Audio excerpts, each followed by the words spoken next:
Three. Hello, sisters. Welcome back. I'm here with Sjani and Alexandra again, and today we're going to talk more about the internal seasons. And just to give you a small breakdown, there's 4 seasons.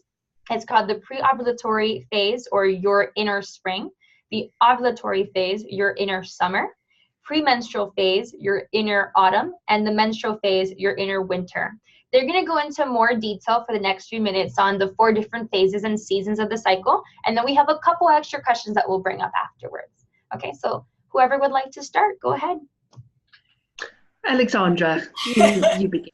Yes, I'd love to start actually. And I'd like to start with the beginning of the cycle of menstruation, the inner winter. Okay. And at menstruation, our energies are really pulled deeply inside. Now, I always like to say we look entirely normal on the outside. We might be going about our business, running our empires, caring for our families, whatever it is we do. But on the inside, our consciousness is just much more deeply internal. And we're actually a whole lot more sensitive at that time. And that sensitivity allows us to have a quality of presence to something deeper and more mystical, if you like.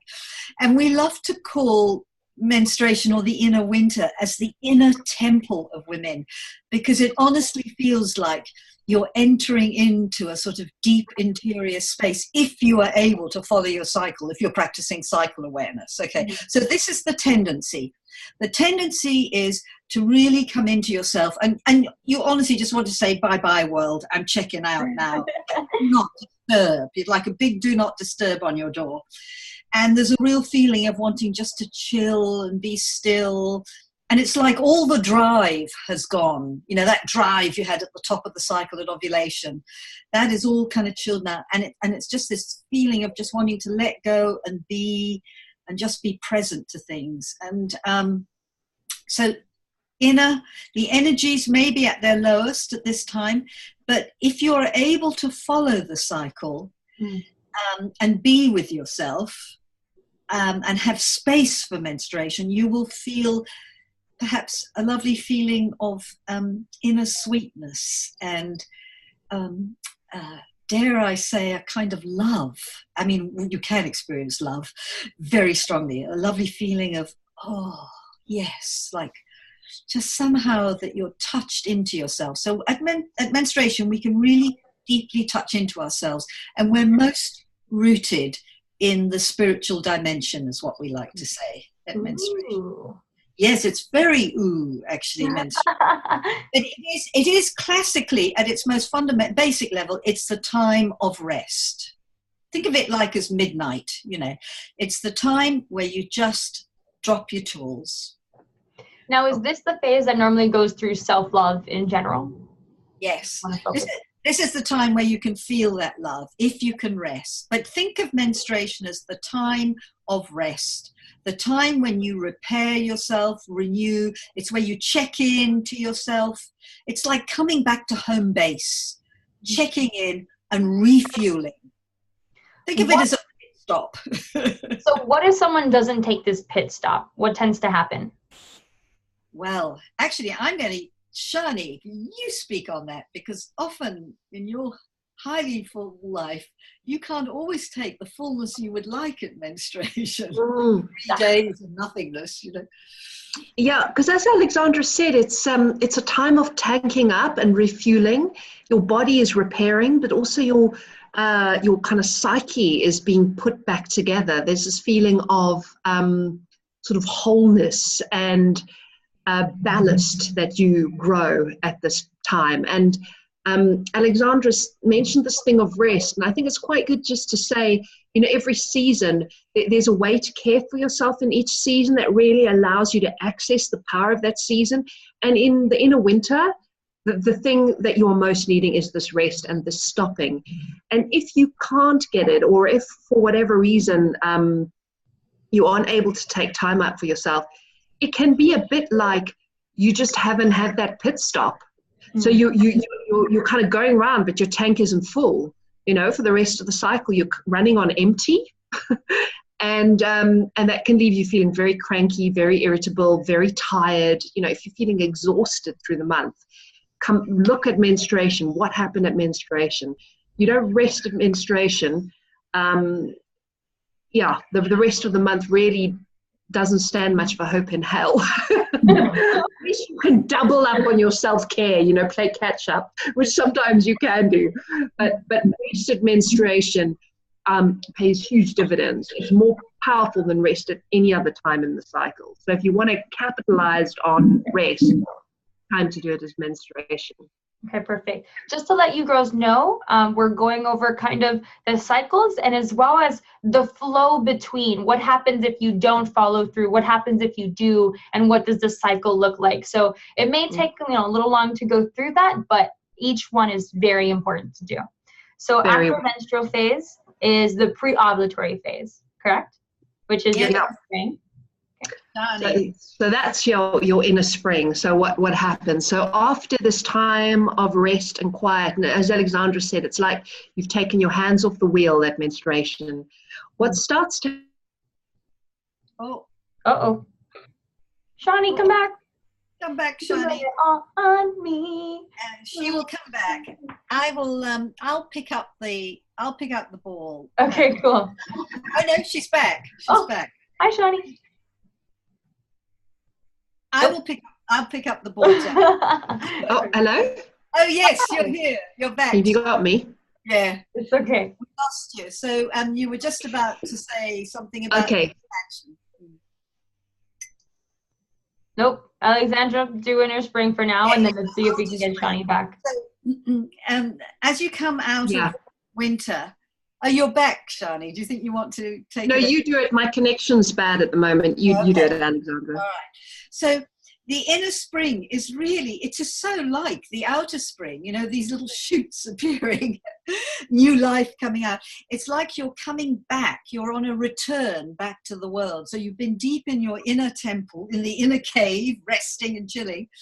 And there's this sense of rising life, of possibility. And it's like being newborn, actually, almost spring, isn't it, Sjani? There's this sense of freshness and in the second half of the cycle, you can get cynical and jaded. And if you've been able to rest at menstruation in spring, you're like back and going, yeah, it's possible, it's doable, life is good. So there's an optimism, there's a natural focus, a natural motivation. And for some women, it can be a little bit almost like a horse coming out of the starting gates at a race, because there's so much chi in the system that wants to come out and go forward. And for others, it's a slower start because everyone's a little bit different. But it is this sense of your awareness coming back to the world again. And suddenly being interested in your family again. I have a family. Yes, that's right. Or, your enthusiasm for your work. And, it's a very fresh, optimistic, kind of playful, light time. And it's very important to cherish this time because you're actually still a little bit vulnerable. You're not kind of really tough and hardened up yet. You've got this lovely, delightful playfulness and sensitivity. And actually, we always talk about cherishing ourselves here, don't we, Sjani? Mm-hmm. And not sort of overexposing yourself. You take it away. Well, I was just going to say, at menstruation, things go quiet, but then in the spring, there is this current of expansion that you start to ride. You start to feel a rise in energy, and a rise in sexual desire and motivation and drive. You start to feel this increased drive. But the thing with this is, so when we talk about sort of self-care, how do you care for yourself? The important thing here is to pace yourself and not run away or get carried away with all of the kind of excitement and go into overwhelm.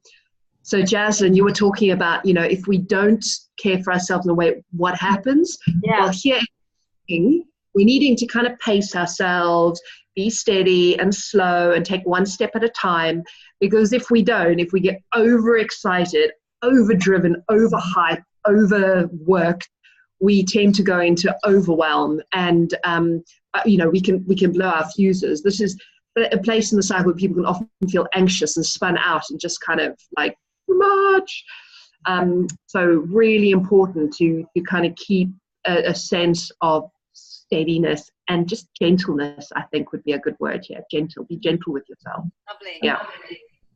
Yeah, and then that takes us right up to the next phase, Jaslin, of ovulatory phase. So the ovulatory phase is also called your inner summer. So we've already done winter, spring, and now we're at summer. Go ahead. Is my favorite. So summer is the culmination of something. It's like the quiet of winter was the beginning of a rising wave that then kind of expanded and crescendoed through the spring.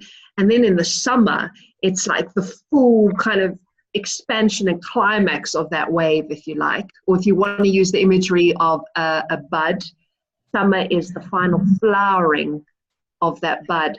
And what happens, energy in us tends to expand. We start to feel, we can feel more sensual. Our senses come alive. We often feel more beautiful, more attractive at this time. There's much more of an outer focus. We're really interested in the world. We tend to feel more sociable, more outgoing. We want to be out there talking to people. We're sort of more happy to be in the limelight. And of course, that's not everyone's bag because it does depend on your personality. So this is just kind of a general flavor. But there is a sense of, outer focus and kind of coming out of yourself and being seen. And of course, your energy is at an all-time high in the summer. So you're filled with the energy of your cycle and you can just get stuff done. Really be productive and in a flow, and you can take on a lot. So you're a lot more resilient here. Like in the spring, if you take on too much, you'll blow your fuses. But by the time you get to summer, you really are capable. You know, you're at the top of your game, you know what you're doing, and you tend to feel sort of ebullient and this is a time where you sort of feel that I can do it. I can do anything type energy, what Alexandra often refers to as superwoman energy. I can do it all. I can take it all on. So there is a sense of confidence in this phase. And we nicely buffered from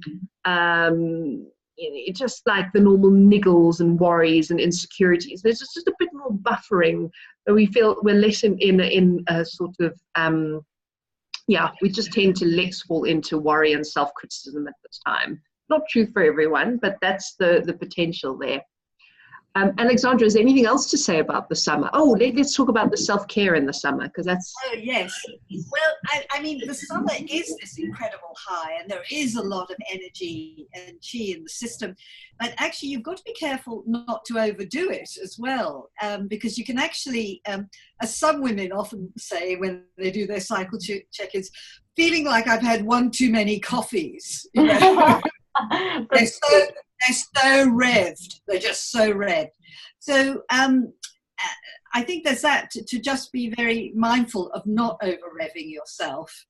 But the quality we have here is celebrating ourselves. We actually think it's really important that women kind of really value themselves openly, really acknowledge themselves to themselves, celebrate themselves, celebrate what you're achieving. Yeah, that's it, Alexandra, because we spoke about this flowering in the summer, and it's a way, you kind of need to get out there and show yourself and share yourself and let your gifts be seen in the world, and part of that is really celebrating yourself, just taking some time to appreciate what you have to offer. It's really about self-acknowledgement, isn't it, Sjani? And we find that hard as women. And when we do this exercise as women in workshops, we talk about celebrating themselves. It's the hardest exercise of all. Oh, that's crazy. But really, to think very consciously when you're in the summer of your cycle to go, yeah, I am good at this. Yeah, I really love how I handle that. Really name it for yourself. Celebrate yourself wastefully. With abandon. Would you say the ovulation phase is where people would find their purpose or find their calling the easiest when they're looking? It's actually where you're really expressing your calling. Huh. menstruation is really the home of your calling. So menstruation is really when you can get the big download about what your life's about. But you've got to stop.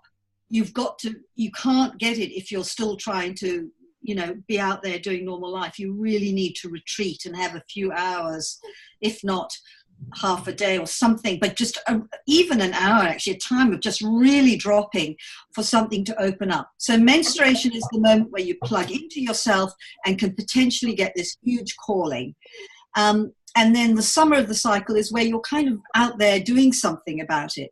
Now, having said that, I have to say I have met some women who do get a sort of direct hit of something, at ovulation.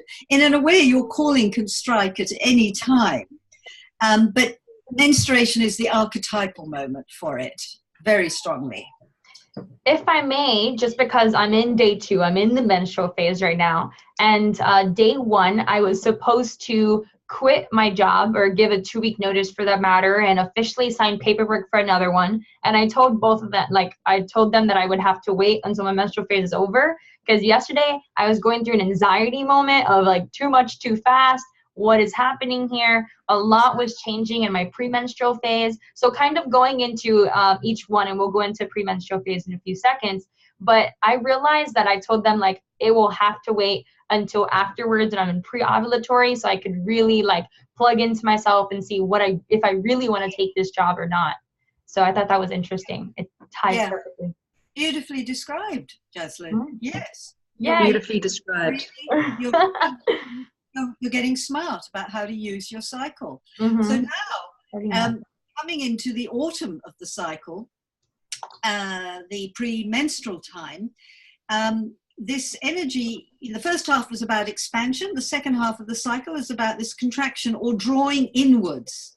So you're now coming back to yourself. I just love the wisdom of the cycle. You get this real sort of out there energy, and then your cycle says, that's fabulous, that's great, but now you're going to take care of yourself. You're going to check in with yourself.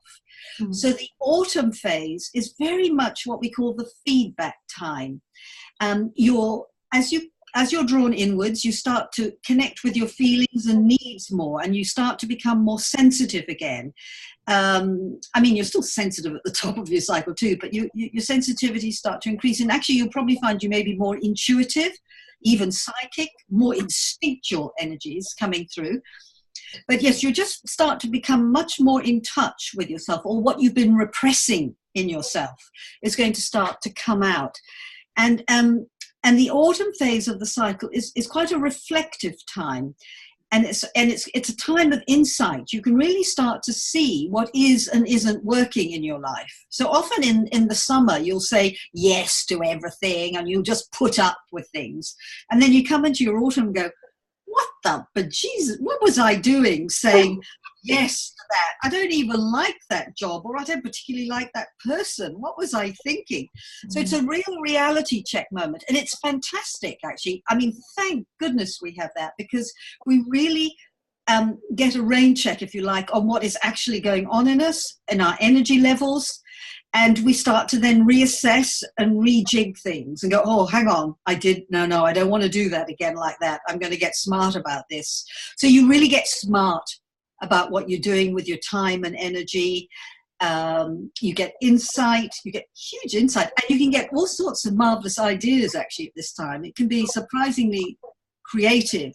And you've got a very strong critical energy here now, which can be dangerous, but it is also fabulous for really looking at what you're doing and saying, is that working? No, that isn't working. Now, we use Sjani's critical energy.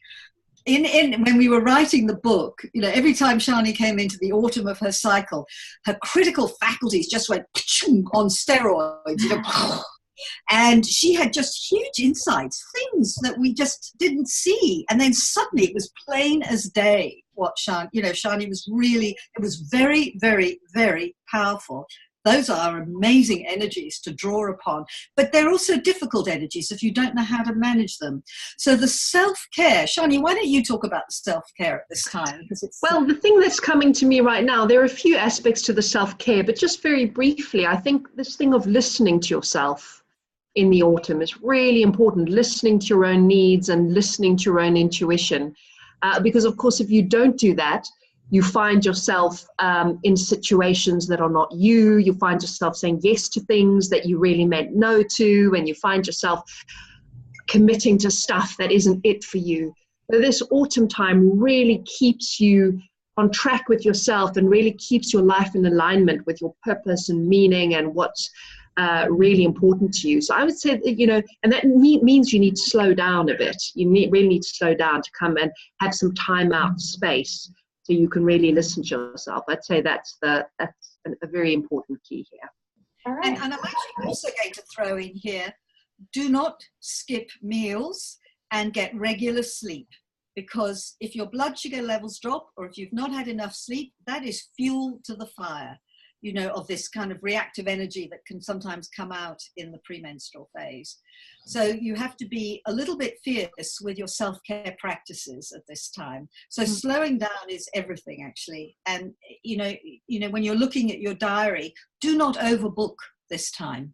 Be very discerning about what you put in there. All right, perfect. So to go along with the 4 phases, now we've officially talked about winter, spring, summer, and fall. How do the moon phases, or how do the external seasons compare to the inner seasons? How do they connect to each other? Well, they're like another influence on us, because our cycles are not this static phenomena. They're responding to us, what's happening on the inside and what's happening on the inside. So the menstrual cycle is a stress-sensitive system, and it's a barometer that's feeling the atmosphere. It's responding, of course, to the physical world, because all the hormonal pollution shows up the environmental pollution shows up in our endocrine system. So it's a barometer of that. But it's a barometer of emotions, of all sorts of things, internal and external, what's going on around us. So the moon, of course, has a huge influence on us. The seasons of the year have an influence on us. So what happens if you are menstruating and it's full moon? Because full moon we think of as like akin to the summer of the cycle.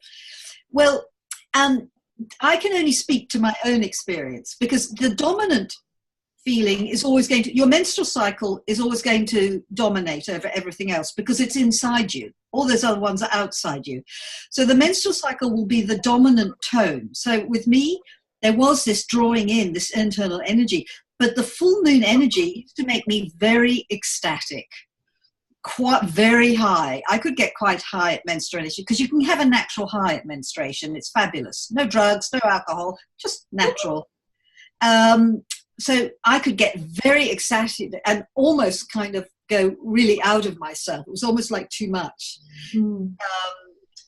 And equally, so yes, that's one example. So each woman's going to have her own sort of version of it, really. I don't know, Sjani, would you like to say something? No, that's good. I think you've answered the question. Yeah, All right. That's good. So that's for the moon phase. And then for the external seasons, let's say if you're in inner autumn, but it's really summer. How does that work? Again, it's going to be so individual to each woman, Jaslin. So, it's hard to say. In fact, it can be, if you're in your inner autumn, perhaps moving close to the inner winter, and it's like summer solstice and everyone's out there partying.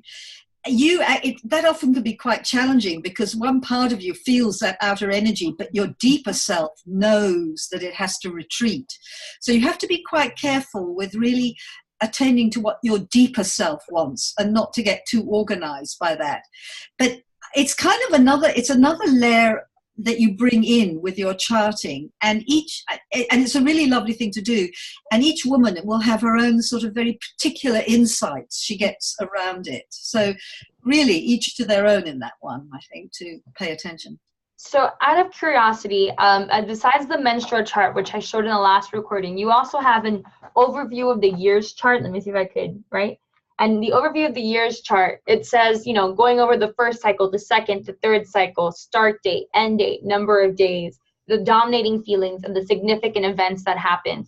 So when we're doing the years charting, and it comes with external seasons and the different moon cycles for each cycle, is there going to be a consistency depending on, if you have new moon in, inner autumn, or compared to new moon in inner spring? You're going to see a consistency years to come. Okay, Yes, both of you are nodding your head, so I'm on the right track here. in a way, we're saying really you're going to discover your own sort of unique, complex pattern with all these elements in it. And what it's doing is it's making you this wonderful tuning instrument. You know, you're just becoming so attuned and aligned and connected. It's very beautiful to have that sense of connection to all these different levels. Perfect. And a lot of the women that are listening to this at the moment, or watching this recording for that matter, a lot of them are entrepreneurs. So how can our internal seasons work with our business or even family members? Fabulously. Sjani, you take that one away. Well, as I said in our other conversation, Jaslin, like my menstrual cycle has been and is my guide, and for Red School, it's the template and the flow that we work to, because of course Alexandra's postmenopausal, so she sort of fits in with me. But you know, if you've got a menstruating person in your work team, work with their cycle, because it's a power to be capitalized on. So it all comes back to this thing of cycle awareness. So if you're an entrepreneur, number one, practice cycle awareness, get to know your own cycle, get to know what we call your rhythm of power, like where your skills, capacities, strengths lie in each season of the cycle. And then use that in your work life. Really, like let your cycle be a resource. So, you know, with you, Jaslin, you've got this beautiful book club that you have called together. And now, for example, if you want to get in touch with like the vision and the meaning behind this book club and really connect with the purpose of it and line yourself up with the vision of what you're doing here, bleed on it. At menstruation, take that time out just with a quiet intention to get to connect to the vision and purpose of this book club. And use the power of menstruation to access those spiritual forces and open to the deeper kind of meaning and calling that's coming through you, like what's wanting to come through in this, you know, form that you've created of this beautiful book club. So that's one example. And then in your inner spring, you might want to use that kind of energy and those ideas to start to plan, to create, to get kind of clear on what you're going to do and how you're going to bring this vision into the world. And then in your inner summer, you're going to get down to work and make things happen and do your recordings and have your interviews and whatnot. And in your inner autumn, you're going to reflect and go, okay, what's working, what's not working? I'm really going to listen to my intuition here. What's not feeling right? Where do I need to make changes? Check in with yourself, and then come back again to menstruation and line up with, you know, your vision. Like, that's just a kind of quick example, but you'll find your own way. It's about working with the power of the cycle, right? That was amazing. So is there a time period that say, I'm gonna launch a membership site soon? Is there a time that's best to launch that membership site? Yeah. Connected to, well, that would be, I'm guessing, inner summer? Taking a guess. Yeah? Okay. So inner summer is when all the new... Yeah. Yeah, spring into summer, you know. Spring into summer. Yeah. Coming out in the world, showing yourself. Spring into summer is perfect. Would, and this is going into my next question, would the crossover time between spring and summer, would that be the best time to bring it out?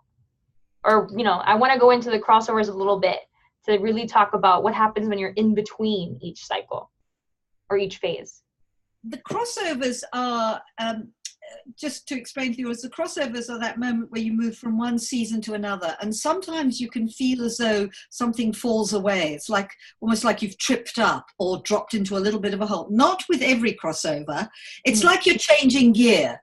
And sometimes you change gear really smoothly and you don't notice anything. And sometimes you change gear and it's just a little bit jarring. So you may just notice a little glitch. It's not a big deal. The main the hardest crossover is possibly the one from autumn into winter. So in terms of your business life, Jaslin, I think it's more about you being just familiar with the pattern of your cycle. And then you have your own organic sense of, you know, this is the time. I just feel, because you become much more intuitive about sensing things for yourself. So I wouldn't get too sort of into the detail, unless you have a real doozy of a day, if you know that like day 10 or something is just a day when you feel completely like, some people just, it's like, oh no, they can't, they're not ready to go into sunlight. It's too much. Then no, do not launch your membership program then. Just really have an intimacy with where you feel just most right with yourself to be going out, being public, and having to manage stuff that's going to come up, around it. Yeah. Okay, I feel better with my crossover days. And then really we're getting close to the end of this recording, and the next question would be, what is the next step after someone reads Wild Power, which I'll bring it up to you, right? Wild Power, which by the way, I have to say, I love the cover. Very feminine and tuned. I loved it. It was the first thing that caught my attention when I picked up the book and I was trying to figure out what book to choose for my menstrual cycle. So good job. So the next step you mentioned to me is the hormone harmony, which you do mention in the book as well. And I'm going to read a little thing that you have here. When you buy Wild Power, and I will have this as part of the membership site and the book club in general, there's something called Love Your Cycle that they give. And Love Your Cycle is kind of like a little workbook, and it has an MP3 for you to listen to and have a meditation too. And then there's the Hormone Harmony, which connects to Alexandra Pope's book that was called The Woman's Quest, about the 13 sessions course, right? And she does have a workbook that you can also buy about it. The Hormone Harmony is free. And if you girls can talk a little bit more about what's happening in the Hormone Harmony and how's it the next step, that'd be amazing. And I do know you have some extra other courses. So what's the difference if they want to do Hormone Harmony, if they want to get more specific to another side of where they are and what they're learning? Mm-hmm. Alexandra, do you want to describe Hormone Harmony, and then I'll talk about the other courses? Yeah. The Hormone Harmony we put together because there are a lot of women for whom the cycle is really difficult and challenging, and we wanted to share all the self-care information that we had, and we also just wanted to get women on the path of cycle awareness. So it's a lovely course for just getting going with cycle awareness in a very simple way. And then there's lots of different self-care sort of practices for creating hormone harmony and for helping you just to come into an easier relationship with your cycle, just really practical self-help stuff. That's going to, and the kinds of things you need to do if you're suffering from menstrual pain or PMS or irregular cycles. We have a whole little checklist for each of these things, so that it's truly about starting to feel a little bit more harmonious with your cycle. Yes, it's packed full of really good information and just getting you across the line into coming into a relationship with your cycle and having some kindness with that. Yeah. Yeah, so that's it's a nice introduction in its way. It's sort of what every woman needs to know just to start to take care of their mind-body cycle in a good way. And then the Menstrual Cycle Literacy course, which is also an online program, just goes into more depth about cycle awareness and really takes through their lovely videos of women sharing their stories and their examples that we share. We go into really good practices for getting you how to chart and what to chart. We talk about the fertility awareness, and we talk about how to know which season you're in when, how to get to know these inner seasons and what happens when the inner seasons aren't showing up as we've described, all of these kinds of questions. So it really holds your hand through that and gets you into that practice of cycle awareness in a good way. Yeah. Do you have one more course? I feel like I've seen another course. Yes, there is. Oh, we do.